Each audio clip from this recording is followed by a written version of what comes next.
So guys, in today's video, I will run you through top 10 of brand new and OG fragrances that in my personal opinion are not worth your attention next time you're in the perfume shop. And please keep on your mind that I've already filmed a very similar video to this, only in that one I featured top 10 of new and OG fragrances that are worth your attention, but I thought why not to give you a more critical point of view, which I sincerely hope you will enjoy watching this video, and if so, please don't forget to give it thumbs up so I know that you'll be interested in more, and also feel free to subscribe to my channel, and once you're done with that, we can get started.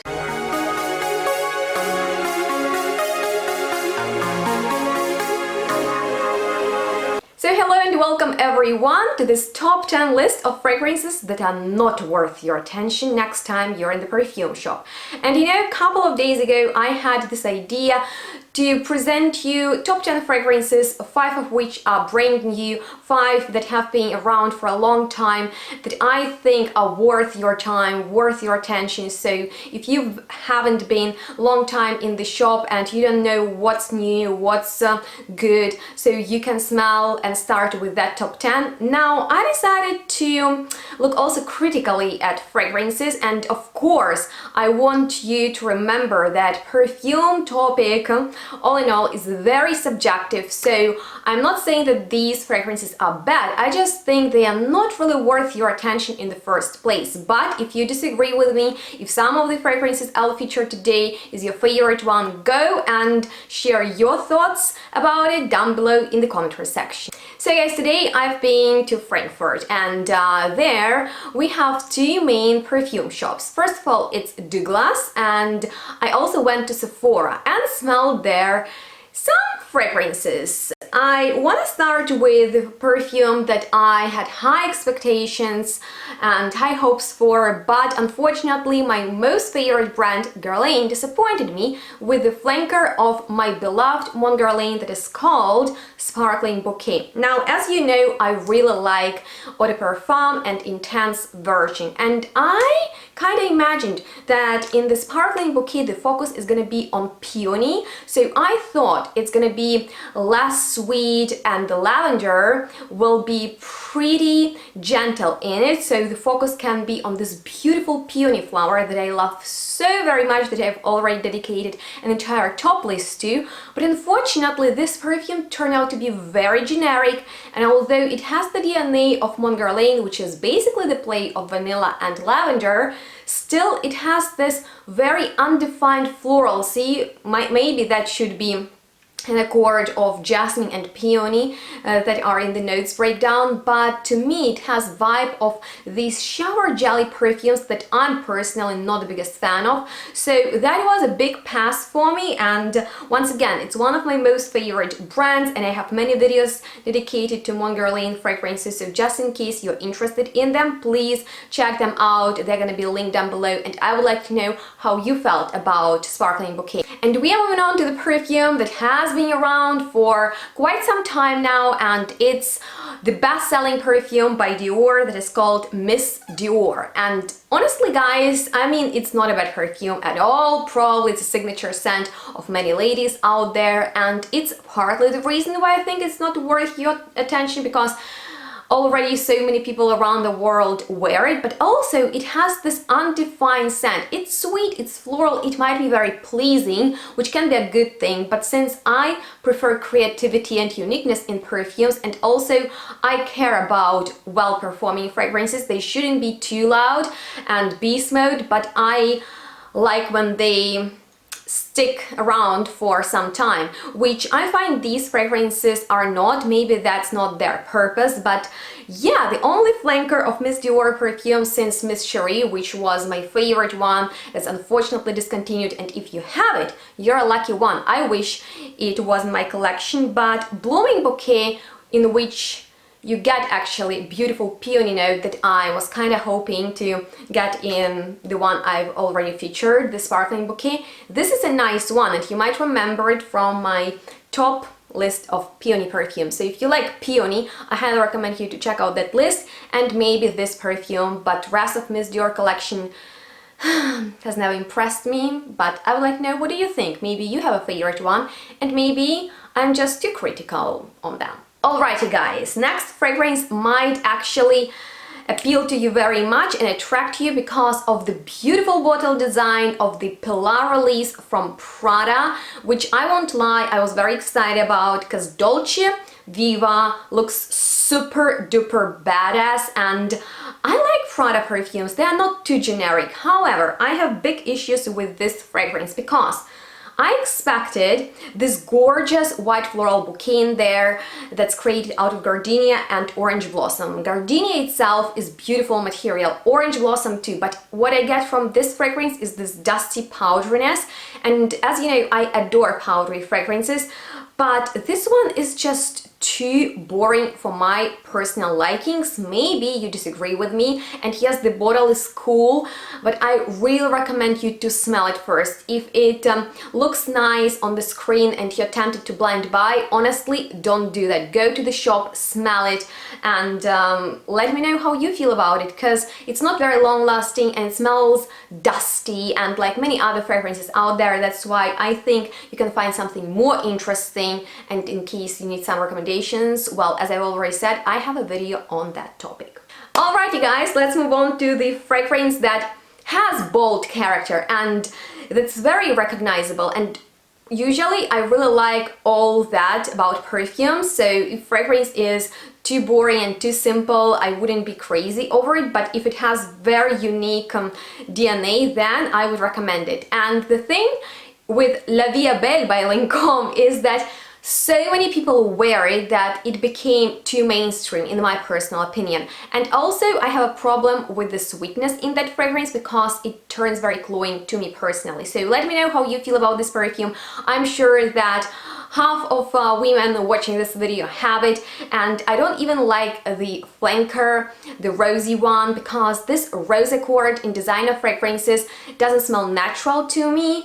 It's just very shower jelly, and I'm not the biggest fan of that. So let's move on to the Pillar release from Michael, and I won't lie, I was very much looking forward to their perfume Gorgeous. In the bottle, which design reminds me of my favorite Libra by Saint Laurent, and I recommend you that perfume because, well, that's something pretty cool, and Gorgeous is not, and I hate to say that, but I will explain you why so, in my opinion. So there are floral notes and they don't really define them, okay? It's just an accord made out of floral materials, and later we can find tobacco and woods in the notes breakdown, and I have some questions about those notes because this fragrance smells dusty, powdery, floral, generic, like literally 1,000 other perfumes on the mass market. And where is tobacco? Where are the woods? Very nice idea, because these are not necessarily typical notes for women's fragrances, but I didn't smell them. And if something is wrong with me, please let me know. If you like this fragrance, if you bought it, if you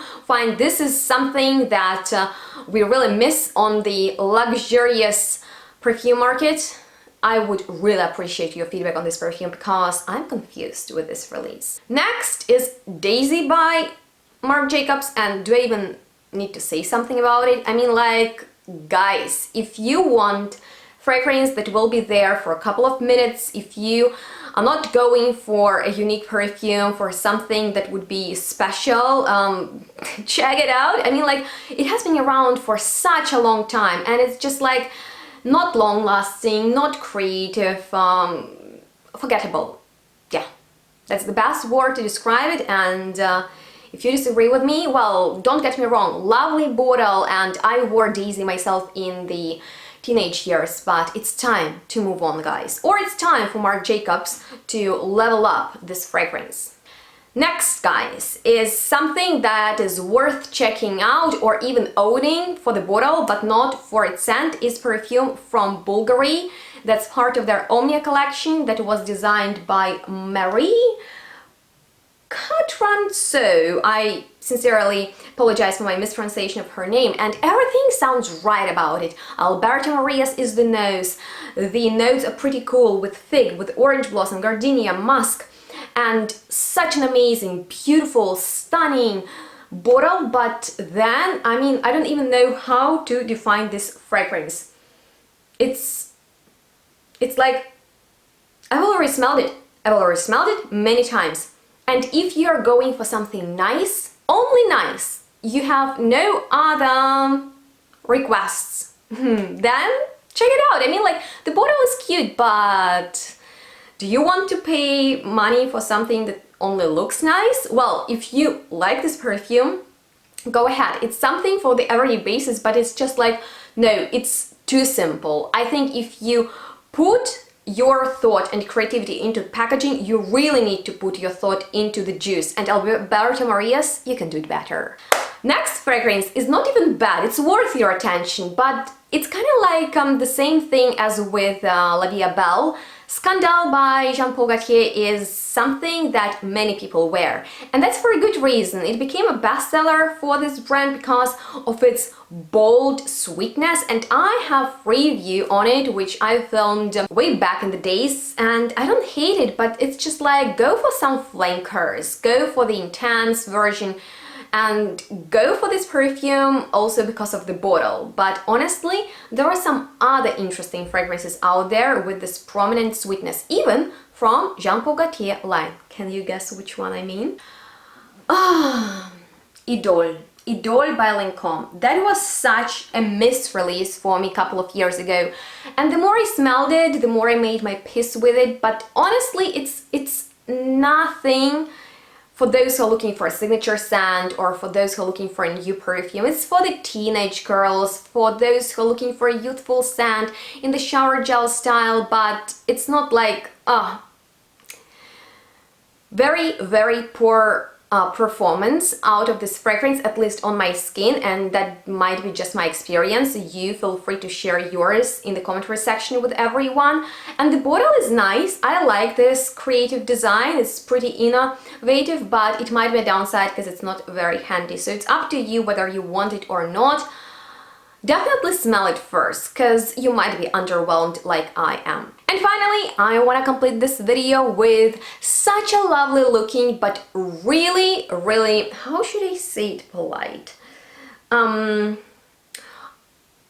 artistic smelling Dolce Gabbana's Dolce collection. And honestly, Dolce & Gabbana is my favorite haute couture designer. Oh my god, their fashion, take all my money and I will sell my soul, take it all. I wish I could wear their clothing every day, but their perfumes, particularly this collection, that looks nice, you know, with flowers as caps, it's just like, okay, you can wear it for everyday basis, but once again, do you want to pay money for something that won't last all day or at least a couple of hours? Because these fragrances are literally like, woo, we are gone, you know? So yeah, flirty, lovely, feminine, girly, but too disappointing, and that's the thing with the entire collection for me personal. But if you have some favorites, go ahead and disagree with me or agree with me, guys. Your feedback regarding these fragrances would be highly appreciated, but maybe there is some other fragrance that in your opinion is not really worth people's attention. So feel free to comment down below as well, and if you have any questions left, I'm here to answer them. So let's start a conversation down below in the commentary section. And if you enjoyed watching this video, please give it thumbs up. If you didn't like this concept, please give it thumbs down, but that's gonna be the sign for me whether you want me to continue creating videos in this style or not.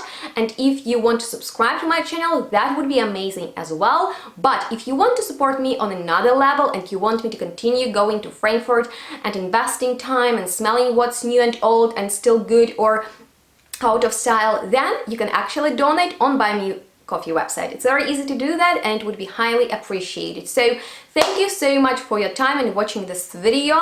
Please let me know what do you think, and you can follow me on my social media, because when I go somewhere I actually post pictures and kind of like little films on my stories. So links to my social media are below, and on that note, make sure to stay tuned and smell good. We'll see each other in the next one really soon. Bye guys.